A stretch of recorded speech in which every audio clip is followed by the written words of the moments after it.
ভাবুন তো, আপনার হাতে ছোট্ট একটা বীজ আছে, দেখতে তুচ্ছ, কিন্তু সেই বীজের ভেতরে আছে বিশাল এক গাছ হওয়ার ক্ষমতা। বন্ধুরা, মহত্ব কখনো বড় থেকে শুরু হয় না, এটা শুরু হয় ছোট্ট একটা পদক্ষেপ দিয়ে। আজ আপনাদের একটা প্রতিশ্রুতি দিচ্ছি, আপনি যদি ছোট থেকে শুরু করেন কিন্তু বড় স্বপ্ন দেখেন, তাহলে আপনার জীবন এমন সাফল্য ভরে উঠবে যা আপনি কল্পনা করতে পারছেন না।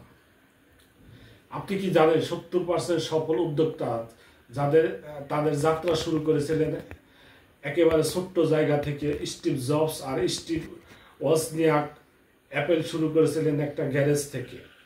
জেফ বেজোস নিজের ঘরে বসে অ্যামাজনে প্রথম অর্ডার প্যাক করতেন। অর্থাৎ বড় স্বপ্নগুলো জন্ম নেয় ছোট্ট শুরু থেকে। কনফুসিয়াস বলেছিলেন, যে মানুষ পাহাড় সরায় সে শুরু করে ছোট পাথর সরানোর মধ্য দিয়ে। বন্ধুরা, ছোট থেকে শুরু করুন, বড় ভাবুন। মানে হলো ছোট পদক্ষেপ নিন কিন্তু থামবেন না।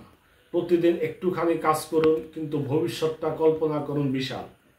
1 পৃষ্ঠা লিখুন, 1 টাকা সঞ্চয় করুন, একটুখানি শিখুন, কিন্তু ভীষণটা হোক পাহাড় সমান। অনেকে বলেন, আমি শুরু করব যখন আমার যথেষ্ট টাকা, সময় ও এনার্জি হবে। এটা আসলে যেমন আমি জিমে যাব যখন আমি আগে ফিট হয়ে যাব। বন্ধুরা, পারফেক্ট সময় কখনো আসবে না, আপনাকে শুরু করতে হবে এখন থেকেই, এখনই। তাহলে প্রশ্ন হলো, আপনি আজ এই মুহূর্তে কি সেই ছোট্ট পদক্ষেপ নিতে পারবেন যা আপনাকে আপনার বড় স্বপ্নের দিকে নিয়ে যাবে?